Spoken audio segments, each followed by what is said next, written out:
On revient sur cette publicité, cet encart publicitaire pour le Vlaams Belang qui figurait, mais de manière totalement indépendante du journal, dans le magazine Bruz. Je précise aussi que Bruz a fait paraître à côté un encart pour préciser qu'il déclinait toute responsabilité par rapport à cette publicité électorale.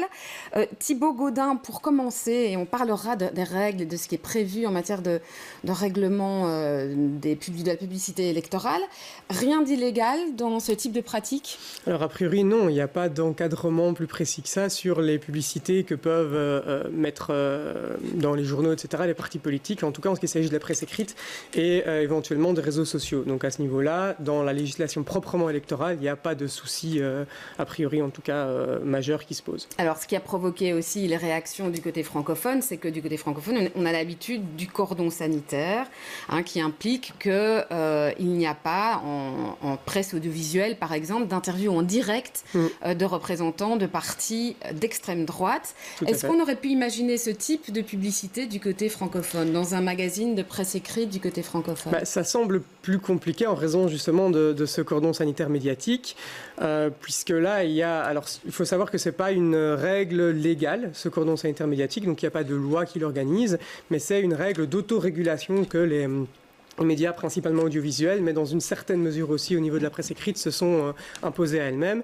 Et donc, pour qu'un quotidien ou qu'un journal francophone le fasse, il faudrait il se placera en porte-à-faux de ce cordon sanitaire médiatique. Et donc, on pourrait envisager éventuellement soit des sanctions en interne pour la personne qui aurait mis cette publicité au cas où le cordon sanitaire a été inscrit dans le règlement des différents médias, ou bien éventuellement des sanctions déontologique au niveau de la profession journaliste. Ouais. Néanmoins, dans ce cas-là, est-ce que c'est finalement la profession, les journalistes, la rédaction elle-même qui est visée, puisque, par exemple, dans le cas de Bruz, on imagine bien que c'est la régie média qui est responsable de cet accord, et non pas la rédaction qui a pris bien soin de préciser, comme je le disais, qu'elle déclinait toute responsabilité. En effet. Là, on se situe un peu dans les cas limites, et mes connaissances en droit des médias sont malheureusement pas assez étendues pour donner une réponse claire.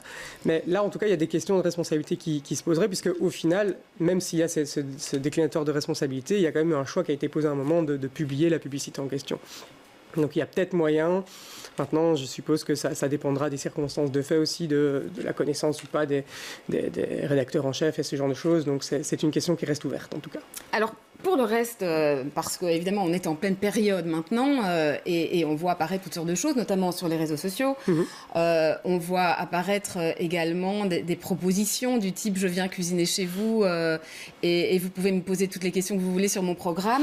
Est-ce que tout est permis en matière de publicité électorale? Alors non, en matière de publicité, en fait plus largement de campagne électorale, tout n'est pas permis. On a une série de règles, alors qui ne sont pas extrêmement nombreuses, mais qui encadrent quand même, qui balisent la campagne électorale. Ces règles, historiquement, elles viennent d'une loi du 4 juillet 1989, à un moment où on a constaté qu'il y avait beaucoup d'abus, beaucoup de financement occulte aussi des campagnes électorales, et où le monde politique belge s'est dit qu'il est temps d'assainir un peu ce rapport à l'argent, et donc de mettre en place une série de règles, et d'abord sur l'origine des fonds mis à disposition des partis politiques, qui deviennent publics. Donc les partis politiques, à partir de 89, sont financés publiquement, avec de l'argent public, mais puisqu'ils disposent d'argent public, on a décidé parallèlement de leur imposer une série d'obligations, de tenir une comptabilité ouverte, mais aussi d'affecter cet argent en matière de campagne électorale à certaines choses, en tout cas en leur interdisant d'utiliser de l'argent public pour faire certaines choses.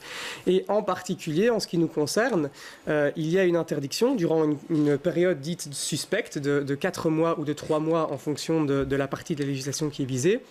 3 ou 4 mois donc avant le scrutin, il y a une interdiction notamment de diffuser des spots publicitaires sur la télévision, à la radio ou dans les salles de cinéma.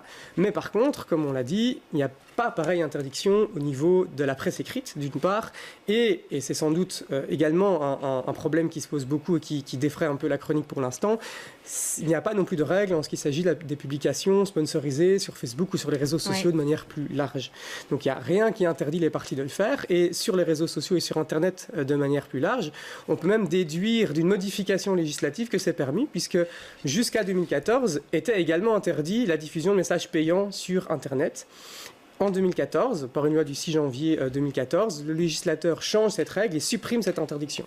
Et donc permet, à partir de 2014, la diffusion de messages payants sur Facebook notamment, mais sur Internet de manière plus large. Ouais. Est-ce qu'on pourrait imaginer à terme, bon là vous venez de dire que c'est l'inverse qui s'est produit, mais qu'il faille à un moment donné légiférer justement sur cet aspect-là, sur les réseaux sociaux? On peut l'imaginer parce que ça prend de plus en plus d'ampleur et que il me semble que les raisons pour lesquelles on a décidé de limiter et en tout cas d'encadrer plus fermement les médias audiovisuels, ces raisons-là peuvent s'appliquer aujourd'hui à la manière dont on consomme les réseaux sociaux, puisqu'un des critères qui avait été mis en évidence en 89, c'est de dire que la télévision, la radio, ce sont des médias qui sont pour le coup vraiment immédiats, où on a un contact direct et instantané avec l'auditeur ou le téléspectateur, ce qui justifie un encadrement un peu plus important, puisqu'on ne retravaille pas, quand on parle en direct, on ne retravaille pas ce que disent les invités politiques éventuellement ou ce genre de choses, ce qu'on peut éventuellement retoucher une interview avant de la publier dans un quotidien écrit. Et un des autres critères, c'était de dire que dans les mœurs actuelles, la télévision et la radio s'étaient si profondément installées dans l'intimité des ménages, et c'est la Cour constitutionnelle qui emploie ce terme-là, l'intimité des ménages, que ça nécessitait aussi de légiférer plus. Alors, ces raisons-là, me semble-t-il, sont tout à fait transposables à la manière dont aujourd'hui on se sert d'Internet et des réseaux sociaux.